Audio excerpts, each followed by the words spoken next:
Hi friends, hello student. Today I am going to explain you SS chapter number 6 from your textbook. This is what we say easy notes which are specially created for your better understanding. ये notes बेटा आप समझ जाओगे ना तो पूरे chapters के जितने भी कंसेप्ट हैं ना वो सारे आपके दिमाग में क्लियर हो जाएंगे. तो let's start with the chapter without wasting the time. सबसे पहले तो चैप्टर का नाम क्या है वो समझो. It's a freedom movement. Freedom movement which started in our country from 1885 till 1947. क्यों? तो हमारे देश को आज़ादी कब मिली थी बेटा? 1947. अब यहाँ पे सबसे पहले समझो हम किसके ऊपर डिस्कशन करने जा रहे हैं. Emergence and development of nationalism. Again clearly मैंने लिख के दिया है. ये इजी नोट्स है किन बच्चों के लिए जो फिलहाल क्लास 8 में पढ़ाई करते हैं Gujarat education board GSEB. Now, first of all, what is the meaning of nationalism? Nationalism का मतलब क्या वो जान. तो see, nationalism का मतलब खुद के देश के लिए love, pride, गर्व फील होना और unite हो जाना for our nation. It is a feeling of saying proudly कि सबसे पहले हम लोग क्या है तो first of all we all are Indians. Now, again इसका शॉर्ट वर्ड अगर आप देखोगे तो क्या है. It is love for the country and unity among the people. Now nationalism का मतलब क्या है. जब कभी भी हमारे देश को हमारी जरूरत होती है तो we should be ready to sacrifice our lives for our nation. अब ये नेशनलिज्म डेवलप कैसे हुआ वो जानो. तो how did nationalism develop in India. तो let us understand with a simple memory trick. यहाँ पे एक वर्ड मैंने इस्तेमाल किया है यू ईट अ टी. ये उसका शॉर्ट फॉर्म है. हर एक वर्ड कुछ कहता है. समझो सबसे पहले तो यू ये जो पहला अल्फाबेट है इसका मतलब क्या है. Unity by British rule. See अब सबको पता है बेटा हमारे देश के अंदर ब्रिटिशर्स आए थे और ब्रिटिशर्स ने कई सालों तक हम पर रूल किया और इसी रूलिंग पीरियड के दौरान इन्हीं ब्रिटिशर्स की गलतियों की वजह से फाइनली हमारे देश के अंदर जो यूनिटी थी जो एकता थी वो धीरे धीरे करके जाग उठी. जैसे कि British made some law and administration across the India. Britishers ने कई सारे लॉ बनाए थे और उसी लॉ के बेसिस के ऊपर वो एडमिनिस्ट्रेशन भी कर रहे थे. People from different region realise धीरे धीरे करके लोगों को समझ में आया कि यार हम सबकी प्रॉब्लम तो सेम ही है. जैसे कि यहाँ पे लिखा है आवर प्रॉब्लम्स आर सेम. और इसी रीजन की वजह से जब प्रॉब्लम सेम है तो अलग अलग लड़ने से बेटर है कि हम मिलकर लड़ाई लड़ लें. यूनिटी में स्ट्रेंथ है. तो see British rule unintentionally united India. मतलब ब्रिटिश रूल की वजह से हमारे देश के जो लोग थे जो आपस में बिखर चुके थे वो धीरे धीरे करके यूनाइट होने लगे. Now second is the economic exploitation. उसी ब्रिटिशर्स की पॉलिसी किसको एक्सप्लॉइट कर रही थी, किसको परेशान कर रही थी. तो सबसे पहले तो फार्मर्स को, सेकंड आर्टिसंस को, थर्ड इसकी वजह से हुआ क्या तो हमारे देश के जितने भी इंडस्ट्रीज थे वो पूरी तरह से कोलैप्स हो चुके थे, टूट चुके थे, बर्बाद हो चुके थे, फाइनली बंद हो गए थे. And people suffer unemployment and poverty. जब देश में इंडस्ट्रीज बंद हो जाएगी तो लोगों की रोजी रोटी चली जाएगी. तो अल्टीमेटली लोग क्या हो गए अनएम्प्लॉयड और धीरे धीरे करके गरीब होने लगे. एज अ रिजल्ट काफी सारे लोग ब्रिटिशर्स के लिए काफी नाराज हुए. सेकंड ई मतलब इंग्लिश एजुकेशन. ये ब्रिटिशर्स ही थे जिन्होंने हमें अंग्रेजी सिखा दी. तो see English education created intellect leaders. मतलब पढ़े लिखे लोग लीडर्स आ गए. अगेन कई सारे राइटर्स डेवलप हुए, थिंकर्स डेवलप हुए और इन लोगों ने मिलकर डिमांड की. Leaders demanded. सबसे पहले डिमांड हमने क्या रखी कि हमें सेल्फ गवर्नमेंट चाहिए. सेकंड हमें इंडिपेंडेंस चाहिए. अब धीरे धीरे करके क्या हुआ ये सारी चीजें काफी तेजी से फैलने लगी with the help of newspaper. कौन कौन सी भाषा में न्यूज़पेपर लिखे जाते थे तो हिंदी, गुजराती, मराठी, बंगाली एक्सेट्रा. इससे लोगों के अंदर क्या स्प्रेड होने लगा पैट्रियोटिक आइडिया. मतलब देश के लिए हमें कुछ करना है.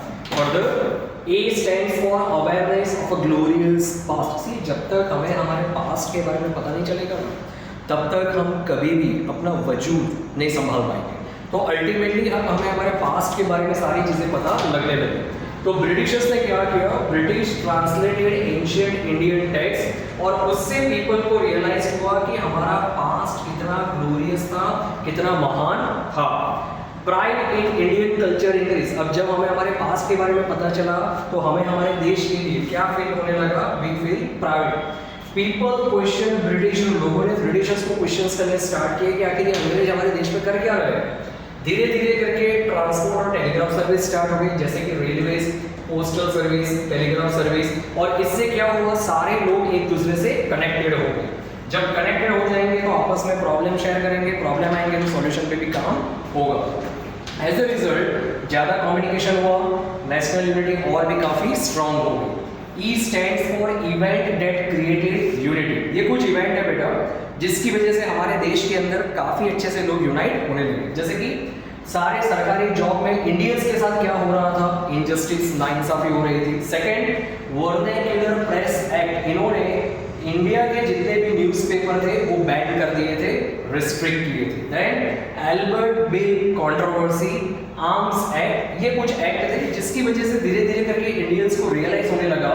All this made Indian realise कि ब्रिटिश हमारे देश के अंदर हमें डरा के, धमका के, गलत तरीके से हमारे देश पे राज कर रहे थे। National unity became stronger. अब ये सारी चीज़ों को सम अप करने के लिए मैंने क्विक माइंड मैप किया है क्रिएट। तो नेशनलिज्म हमारे देश में क्यों ग्रो हुआ? नंबर 1, ब्रिटिशर्स की वजह से। नंबर 2, उन्होंने हमारा इकोनॉमिक एक्सप्लॉइटेशन किया था। फिर हमें इंग्लिश एजुकेशन दिया ताकि हम उनको समझ सके। अवेयरनेस ऑफ पास्ट, हमें हमारे पास्ट के बारे में सब पता लग चुका था। ट्रांसपोर्ट और कम्युनिकेशन स्ट्रांग हो चुके थे।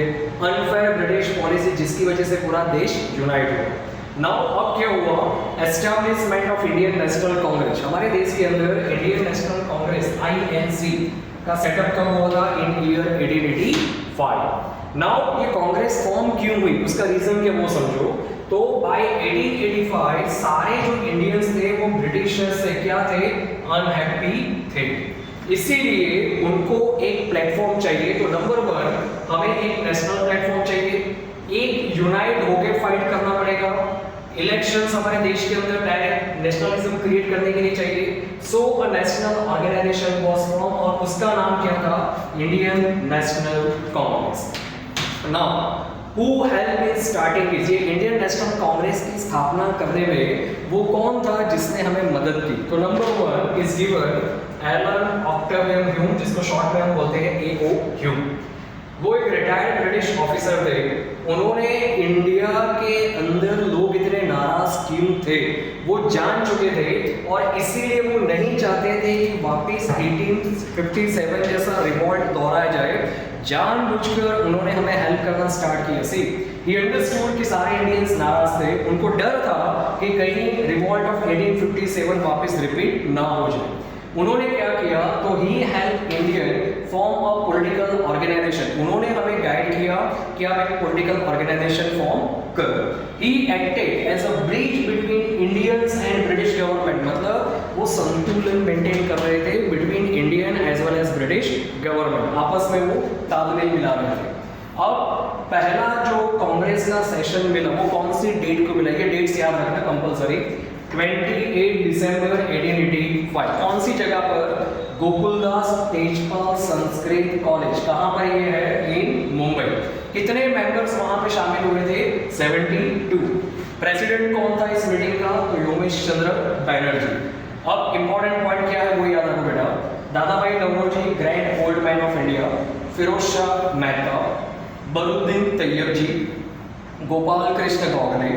पहली चरण में क्या हुआ, तो फर्स्ट फेज ऑफ कांग्रेस जिसकी शुरुआत हुई 1885 टू 1905, इस पीरियड को हम क्या नाम देते हैं? Moderate phase. मॉडरेट फेज का मतलब सारी चीजें हम लॉ एंड ऑर्डर से मेंटेन करेंगे। जैसे कि क्या डिमांड्स हमने रखे? नंबर 1, हमारे जो लीडर्स थे उन्होंने ब्रिटिशर्स के सामने डिमांड रखा कि ज्यादा से ज्यादा इंडियंस को गवर्नमेंट जॉब्स दिए जाए। Second, expansion of legislative councils, मतलब इंडियंस को भी उसमें शामिल किया जाए। हमें भी पॉलिटिकल राइट्स मिलने चाहिए। लोगों का इकोनॉमिक डेवलपमेंट होना चाहिए, एजुकेशन अच्छा होना चाहिए एंड दे बिलीव ये सारी चीजें पीसफुल तरीके से हम मैनेज करेंगे। इसके लिए क्या क्या किया गया? पिटिशन, मतलब लेटर्स लिखे गए, रिक्वेस्ट भेजे गए वगैरह वगैरह। काफ़ी सारे मीटिंग्स की गई, कई सारे जगह पे स्पीचेस ऑर्गेनाइज किए गए। ये सारी चीज़ें मॉडरेट लीडर कर रहे थे। दो British ignored many demand, it created a strong foundation for further freedom struggle. Britishers ने एक के बाद एक कई सारे डिमांड इग्नोर किए, लेकिन उसके बावजूद ये मूवमेंट रखने का नाम नहीं ले रहा था। अब इसमें ट्रायो थी, ट्रायो मतलब क्या, तो आपने थ्री इडियट्स मूवी देखी होगी, वो तो आज की मूवी है। उस जमाने में भी काफी तीन बेस्ट फ्रेंड थे जिनको प्यार से लोग क्या बुलाते थे, लाल, बाल और पाल। ये इंपॉर्टेंट एग्जाम के लिए। Later more aggressive leader come forward. Lal stands for what, Lala Lajpat Rai. Bal for Bal Gangadhar Tilak. Pal for Bipin Chandra Pal. और एकदम मेमोरी ट्रिक है, इसको कैसे याद रखोगे, तो यहाँ पे लिखा है लाल लव्स बाल एंड पाल, राइट। नाउ उन्होंने क्या डिमांड किया, तो यहाँ पे जो लोकमान्य तिलक थे उन्होंने एक स्टेटमेंट दिया, Swaraj is my birth right. Swaraj मतलब क्या, फ्रीडम। ये हमारा जन्म सिद्ध अधिकार है और किसी भी कीमत पर हम इसको हासिल करके रहेंगे। Now organisation before Congress. तो see before 1885 some regional organisation existed. 1885 से पहले कुछ रीजनल ऑर्गेनाइजेशन एग्जिस्ट करते थे। रीजनल मतलब अलग अलग जगह, जैसे कोलकाता में डिफरेंट है, मुंबई में डिफरेंट है, महाराष्ट्र में डिफरेंट है, गुजरात में डिफरेंट है, लोकल। जैसे कि ब्रिटिश इंडियन एसोसिएशन कहाँ पे था, कोलकाता में था। Bombay association in Mumbai, Madras native association in Chennai. Okay, Indian association कहाँ पर था, कोलकाता में था। गुजरात एसोसिएशन सभा कहाँ पे था, अहमदाबाद में। अब ये ऑर्गेनाइजेशन कर क्या रहे थे वो जानो। तो this organisation prepared the ground for Congress, मतलब ये सब धीरे धीरे धीरे करके इंडियन नेशनल कांग्रेस के लिए बेस फॉर्म कर रहे थे। Now freedom movement, extremist and revolutionary activity, ये सारे एक्सट्रीमिस्ट लीडर थे। और समझना पार्ट 1 हमने मॉडरेट पढ़ा, अब एक्सट्रीमिस्ट वर्सेस एक्सट्रीमिस्ट। मॉडरेट किससे मानते थे, तो वो पिटिशंस करते थे, लेटर लिखते थे, रिक्वेस्ट करते थे, डिस्कशन करते थे आपस में, कॉन्स्टिट्यूशनल मेथड फॉलो करते थे, मतलब सारी चीजें कायदे कानून से की जाए। उन्होंने क्या डिमांड किया, तो रिडक्शंस इन टैक्स, मतलब टैक्स घटा दो, फार्मर को रिलीफ दे दो, उनका जो भी पैसा है वो रिलीफ के तौर पे छोड़ दो, मतलब वो पैसे उनसे मत मांगो, उनको ग्रांट दे दो, माफी दे दो। Then civil service examination India, मतलब जो सिविल सर्विस एग्जामिनेशन जैसे यूपीएससी है, जीपीएससी है, वैसे सारे एग्जाम्स इंडिया में कंडक्ट किए जाने चाहिए। लोगों को बोलने का फ्रीडम मिलना चाहिए। Because of that soft method they were called moderate. इनको मॉडरेट क्यों कहा जाता था बेटा, क्योंकि ये बहुत ही सॉफ्ट तरीके से बिहेव करते थे, मतलब ये एग्रेसिव नहीं थे। उसके सामने जो रेडिकल्स लीडर थे, जैसे कि लाल, बाल और पाल, इन तीनों की जोड़ी थी। ये तीनों की तीनों कौन सी कैटेगरी में थे, रेडिकल्स। जैसे कि बाल गंगाधर तिलक, लाला लाजपत राय, बिपिन चंद्र पाल। इनका एक फेमस कोड था जो हमने पहले भी पढ़ा। क्या कोड था, Swaraj is my birth right and I shall have it. अब एक्सट्रीमिस्ट लीडर किसमें मानते थे वो समझो। सबसे पहले तो वो आत्मनिर्भर थे, वो किसी के ऊपर डिपेंडेंट ही नहीं थे, मतलब हमारी जंग है, हमारी लड़ाई है, हम खुद लड़ रहे हैं। देन उन्होंने ब्रिटिश गुड्स को बॉयकॉट कर दिया, मतलब आज से हम made in England, made by British people product purchase नहीं करेंगे। वो किसमें बिलीव करते थे कि सारे बच्चों को स्वदेशी एजुकेशन मिलना चाहिए। देन स्ट्रॉन्ग एक्शन लेने में वो मानते थे, मतलब हमें इंस्टेंट एक्शन लेना है, हमें रुकना नहीं है, हम वेट एंड वॉच के मूड में नहीं है। उन्होंने इंडिया के यूथ को जगाया, उनके अंदर नेशनलिज्म का स्पिरिट क्रिएट किया। कैसे किया, तो दिया ऐसी न्यूज़पेपर की मदद से, टू स्प्रेड आइडिया। तिलक ने अखबार स्टार्ट किए, कौन सी दो, that is Kesari and Maratha. Lala Lajpat Rai ने क्या स्टार्ट किया, पंजाबी। बिपिन चंद्र पाल ने न्यू दिल्ली के अंदर ये मूवमेंट स्टार्ट की। अब न्यूज़पेपर एक हथियार बन चुका था, क्योंकि अखबार के जरिए ये लोगों को अवेयर करने का काम करते थे कि आखिर हमारे देश में हो क्या रहा। तो see newspaper became weapon of freedom. जैसे कि पार्टीशन ऑफ बंगाल कब हुआ, 1905। किसने किया, लॉर्ड कर्जन। क्या रीजन दिया कि हमें अच्छा एडमिनिस्ट्रेशन करना है बंगाल के अंदर, इसीलिए हम बंगाल को डिवाइड करना चाहते हैं। जैसे कि यहाँ पे दिया है, पहले डिवाइड करो, फिर क्या करो, रूल करो। लेकिन तब इंडिया ने क्या किया, इंडियन स्टार्टेड स्वदेशी मूवमेंट, और उन्होंने सारे अंग्रेजों के जितने भी गुड्स थे उनको क्या कर दिया, बॉयकॉट, बहिष्कार कर दिया। मतलब आज से हम सिर्फ स्वदेशी परचेस करेंगे, ब्रिटिशर्स की चीजें परचेस नहीं करेंगे। उन्होंने प्रमोट किया इंडियन प्रोडक्ट, मतलब मेड इन इंडिया और मेक इन इंडिया ये हम परचेस करेंगे।